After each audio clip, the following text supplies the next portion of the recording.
sekarang sehat finansial nih, Coach. Sehat finansial, oke. Ya. Karena Ramadan nih entah kenapa pengeluaran membengkak, Coach. Biasanya bayar THR lagi macam-macam. Betul, apalagi Kue-kue. kita pengusaha gitu kan, mikirin THR dan seterusnya begitu. Jadi memang bicara soal finansial memang harus disiapkan justru ya sebelum Ramadan. Kita harus sadar betul Ramadan itu lebih besar pengeluaran ketimbang di luar Ramadan. Pengeluaran di luar Ramadan biasanya lebih besar Ramadan. Coba tanya ke emak-emak nih yang nonton video ini gitu.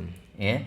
Karena budget untuk iftar biasanya nggak ada, jadi ada cemilan-cemilan begitu. Terus buka puasa bareng lah, ini itu, menjamu tamu, ya bagus itu, Masya Allah gitu. Tapi jadinya besar. Belum lagi baju lebaran, belum lagi biaya mudik dan seterusnya. Ujung-ujungnya pengeluaran kita itu lebih besar. Kalau memang ternyata kita nggak punya buffer, nggak punya penghasilan yang lebih untuk kita persiapkan Ramadan ini, mau nggak mau adalah kita perkecil pengeluaran. Satu-satunya jalan istilah kata begitu. Menahan pengeluaran berarti? Menahan pengeluaran. Yang tadinya kita buka puasa bareng, ya sekarang nggak usah, itu pasti cost. Gitu kan, makan ke kafe lah mana dan seterusnya begitu, patungan dan seterusnya itu mau nggak mau ya sudah kita cut pengeluaran kita. Menurut saya sih begitu gitu, karena tadi kita belum punya buffer untuk mencari penghasilan tambahan. Atau yang kedua ya, tapi kan ini beda lagi nih, ada yang mau ada yang enggak kan. Sudah, cari peluang, cari usaha, cari side hustle, cari usaha sampingan yang bisa menambah pundi-pundi kita dapat duit di bulan Ramadan. Nanti kan masih ada 28 hari lagi nih ke depan, begitu kan? Nah, masih ada waktu nih. Apa? Jualan takjil misalnya. Jualan takjil. Iya kan? Satu itu. Yang kedua ya jualan pakaian muslim, baju sholat, ya gitu ya. Atau yang berhubungan dengan mudik, ya lebaran mudik, ya mau nggak mau kita harus mau berbisnis seperti itu. Ya. Kalau dia nggak punya produknya, dia nggak mau ini kan, belajar SEO misalnya, belajar iklan dan seterusnya, belajar SEO sama guru saya ini gitu kan. Ya akhirnya dia memanfaatkan momen Ramadan ini untuk mendapatkan pundi-pundi keuangan. Cuma kan ini nggak semua orang mau nih, nggak semua orang bisa juga. Karena kan ada ilmu yang harus dipelajari, belajar SEO, ujung-ujung pengen mendapatkan penghasilan sisa 28 hari ke depan, nggak gampang juga kan begitu istilah kata. Yang paling gampang ya udah gimana cara jualan, dagang. Jualin produk orang lah paling. Jualin produk orang, affiliate dan seterusnya begitu. Iya. Nah, itu teman-teman, jualan produk di bulan Ramadan. Nah, ini Coach, jadi sebenarnya subscriber saya ini lebih banyak orang-orang gaptek. Jadi orang-orang belum memulai usaha, masih bingung apa sih yang harus kami lakukan. Ramadan banyak yang bilang adalah momentum nih. Karena mungkin bulan-bulan lalu dia ntar dulu.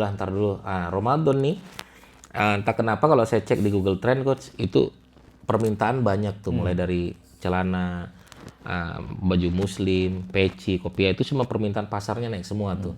Artinya kan berarti orang butuh di bulan-bulan itu. Nah,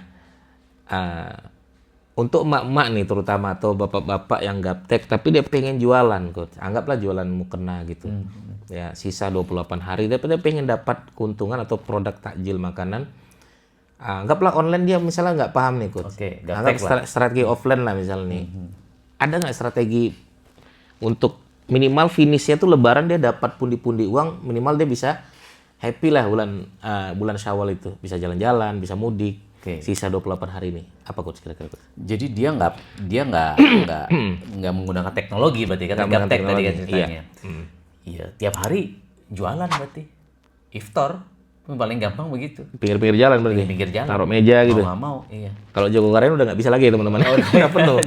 Udah penuh. 1 bulan sebelum Ramadan udah di booking. Udah di booking. Ya, itu konsepnya beda. Ya CFD misalnya gitu ya. Car Free Day kan, mungkin beberapa kota ada tuh yang justru sore buat kita, bukan CFD lah. Ya pokoknya jalan yang buat ngabuburit kan banyak tuh gitu ya. Ya mau nggak mau sih, menurut aku begitu. Kalau dia emang nggak mau belajar secara online nih jualannya, ya akhirnya kan jualan Bukalapak. Ya, taruh meja, taruh barang-barang takjil, tunggu menjelang berbuka. Dan itu pasti laku ya. Kabar buruknya tidak. Bahkan saya tonton podcast sebelumnya, Oke, Google Trend menyatakan tinggi gitu kan. Saya nonton podcast siapa saya lupa. Di tahun 2025 ya ternyata yang tadinya misalnya bisnis fashion muslim gitu ya, berhubungan dengan peaknya kalau Ramadan nih menjelang Lebaran, ternyata tidak seindah itu juga. Banyak pengusaha-pengusaha yang merasakan, saya juga punya teman-teman yang pengusaha jilbab lah ini dan seterusnya, mereka merasakan penurunan di tahun 2025 ya. Karena 2026 ini jauh lebih baik gitu. Saya juga ada usaha baju muslim. Ya, let's see. Tapi poinnya adalah memang hari ini daya beli masyarakat sedang banyak yang turun nih. Iya, iya. Gitu kan. Jadi mungkin Google Trend banyak yang nyari tapi belum tentu mereka eksekusi juga begitu kan. Nah, sama tahun lalu aja saya melihat teman-teman yang apa namanya yang jualan takjil dan seterusnya banyak yang ternyata sepi juga. Terus gimana dong? Iya. Artinya teman-teman jangan jualan takjil barang-barang iftar sebagaimana yang lain juga cuma sekedar jualan. Jadi harus cari faktor pembedanya, kalau saran saya begitu. Ya, harus cari hal-hal unique selling proposition, hal-hal yang berbeda yang katakan di sebuah jalanan kita sama-sama buka lapak begitu ya. Harus tampil berbeda sama yang lain. Yang dijualnya berbeda mungkin, atau kok sama-sama makanan berbuka deh, apa misalnya es campur gitu, misalnya es buah gitu kan. Cara penyampaiannya, cara packagingnya, cara gathering crowdnya, pakai balon-balon kayak pakai speaker kayak pakai apa, sehingga itu menjadi Menarik perhatian ya. menarik perhatian gitu. Harus begitu. Supaya apa ya? Supaya kita paling laku kan begitu. Gitu. Kadang kenyataannya coach biasanya ya emang begitu. Contoh kayak kita kapan hari ke UGM itu,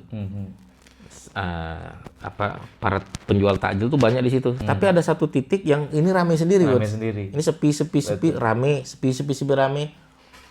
Mungkin itu salah satu pembedanya, atau emang ada amalan khusus. Atau ada tuyul di situ ya. Saya pun tadinya akhirnya saya sama istri memilih beli produk yang tempatnya sepi. Oke. Karena ini kok rame, apa bedanya, perasaan sama jualannya. Kayaknya ini jualannya sama. Saya nggak tahu nih apakah rasa beda atau tidak ya. Tapi entah kenapa dia rame sendiri nih. Iya, Bisa fenomena seperti itu, kenapa itu? ya, satu fenomena yang spiritual yang tidak terlihatnya, mungkin ada sebuah amalan yang kita tidak tahu ya. Mungkin dia paginya sholat duha 12 rakaat, yang sepi enggak. Itu kan pasti ngaruh. Dia tarawihnya qiyamulailnya seperti apa, itu pasti ngaruh. Niatan dia untuk jualan itu juga ngaruh. Hanya sekedar untuk ya sudah mengisi kekosongan, dia nyari duit hanya untuk ya beli handphone gitu, ya nggak ada yang salah. Atau memang dia pengen bener-bener nyari duit buat mudik karena sudah sekian tahun dia belum bertemu birrul walidain ke orang tuanya secara langsung, misalnya begitu. Itu berbeda tuh. Niat apa yang melatar belakang kita melakukan itu. Nah, ini kan konteks spiritual yang intangible, yang tidak terlihat. Satu, ini kita harus bener dulu ininya. Yang kedua, memang sunatullah bisnisnya, sunatullah dagangnya, which is usaha duniawinya tadi. Ya, the way we package, the way kita membungkusnya, packagingnya, jualannya, gitu. Kita membuat hebohnya seperti apa. Ini kan konteksnya anggar Marketingnya lah ya. betul, benar-benar nggak boleh pakai sosial media, jadi kan gaptek nih. Ya kan, kalau pakai sosial media kan lebih enak lagi tuh kita kesini, kita bikin konten yang viral atau apapun itulah, lucu-lucu untuk mereka datang ke titik ini gitu. Ya, nah ini atau misalnya kita membagikan ada sesuatu yang gratisnya, tapi tadi kita jualnya, ini kan bicara ilmu marketingnya kan gitu. Nah itu harus dilakukan sih sebenarnya begitu. Jadi yang ramai itu pasti dia ada yang kasat matanya, ada yang tidak kasat matanya yang dilakukan, yang orang lain tidak lakukan. Masya Allah. Gitu. Terlepas dari tadi rasanya ya, kualitas produknya ya, tapi mungkin mirip-mirip lah. Sosis bakar ya kan gitulah, sosis bakar gitu. Bala-bala, ya oke lah bala-bala begitu kan. Rasanya mirip-mirip aja gitu sebenarnya. Jadi caranya, bukan apanya. Caranya ya. So it's not what you sell. In doing business, it's not what you sell, but how you sell it. Ini bukan soal apa yang lu jual, tapi bagaimana lu jual hal tersebut. Nah, ini satu podcast khusus lagi kita bahas gitu. Itu baru bahas kulit-kulitnya aja gitu. Oke, menarik nih. Oke, Coach kasih satu nasihat untuk teman-teman. Nih kebetulan kita mau sholat Jumat nih. Oh, Jumat. Oh, sekarang Jumat nih. Oke. Kasih nasihat untuk teman-teman yang gaptek tapi mungkin dia harus belajar seperti itu ya, atau teman-teman yang Ramadannya terganggu dengan kesehatan. Apa nih coach? Monggo, coach. Tapi sebelumnya saya mau minum dulu coach. Oh yes, Masya Allah. Ini tuh minuman handalan saya guys ya. Nah, ini ada antioksidannya nih, pH 9 nih. Nah, ini amalan saya, makanya kenapa selama Ramadan tetap sehat. Bismillah.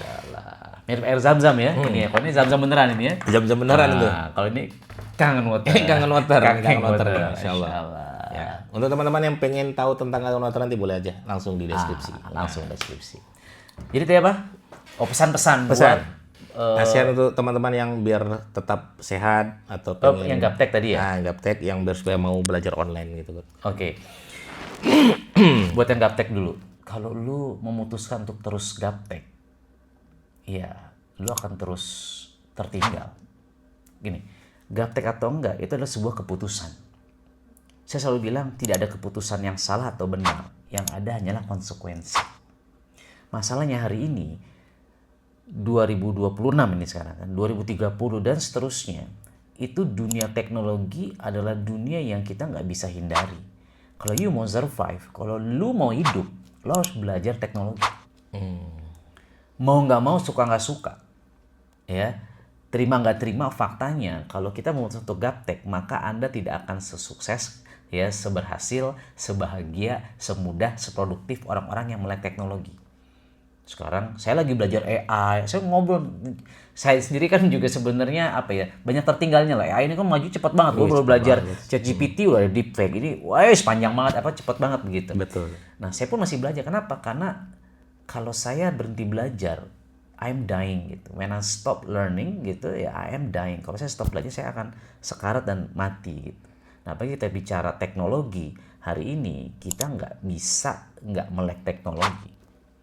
Dan itu keputusan yang membatasi, self-limiting belief. Lah, harusnya viewers di channelnya Mas Didi ini itu nggak ada yang gaptek. Itu cuman keputusan yang membatasi. Buktinya lu lagi nonton YouTube. Udah nggak gaptek ya? Udah nggak gaptek. Buktinya lu bisa WhatsApp, lu nontonin aja membuktikan lu nggak gaptek. Cuman you males belajar lebih jauh lagi aja tentang hal-hal yang berbau teknologi yang lebih canggih lah, katakan begitu, AI kan dan seterusnya. Sosial media kan juga ilmunya banyak kan, content creating dan seterusnya.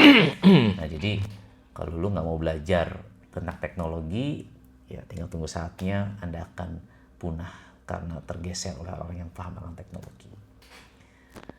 Bicara kesehatan, jadikan Ramadan ini adalah Ramadan terbaik buat kesehatan fisik, kesehatan spiritual. Dua hal ini. Kalau puasanya benar, udah pasti kita Lebaran itu, Ramadan menjadikan tubuh kita makin sehat. Syawal tuh kita akan makin fit, harusnya begitu. Kalau memang kita puasanya benar secara kesehatan. Yang kedua, pastikan sehat secara spiritual. Ya, kenapa saya pengen gini? Kita masih punya 28 hari lagi, bro. Coba bayangkan kalau ini adalah 28 terakhir Ramadan kita. We never know. Tahun lalu 2025 Ramadan, alhamdulillah saya punya kesempatan umroh sekeluarga, itikaf 10 hari di sana. Dan qadarullah, Mas Dede tahu, ayah saya meninggal di sana, begitu. Dikuburkan di sana dan seterusnya. Kan artinya itu menjadi Ramadan terakhirnya ayah saya. Dia di hari ke-20 kita 20 21. 23 ya, hari ke-22, jadi malam 23-nya itu wafat. Nah, kan ayah saya nggak tahu karena sehat, nggak ada sakit, nggak ada apa, tapi ternyata di Ramadan terakhir dia alhamdulillah di Masjidil Haram disolatkan, meninggal, dikuburkan di sana. Nah, bagaimana kalau ternyata ini adalah Ramadan terakhir kita? Bagaimana kalau ini adalah 28 hari terakhir kita Ramadan gitu? Nah, kita meninggal di bulan Syawal ya, ini kan Ramadan terakhir kita nih, kita nggak tahu. Nah, so pastikan dapatkan Ramadan ini Ramadan yang terbaik. Jangan sampai kalah, jangan sampai males, jangan sampai malah kebanyakan tidur gitu. Tidur kan ibadah, iya, apalagi kagak tidur kan begitu. Tidur jadi ibadah kan lu jadi nggak gibah kan begitu. Ketimbang lu gibah mending tidur. Apalagi kalau kita nggak tidur, melakukan banyak ibadah, udah pasti Ramadan kita menjadi Ramadan yang top markot, top jos gandos, nyus tap seratap kut sip markos sip. Mantap, masya Allah. Terima kasih teman-teman. Bye. Yo.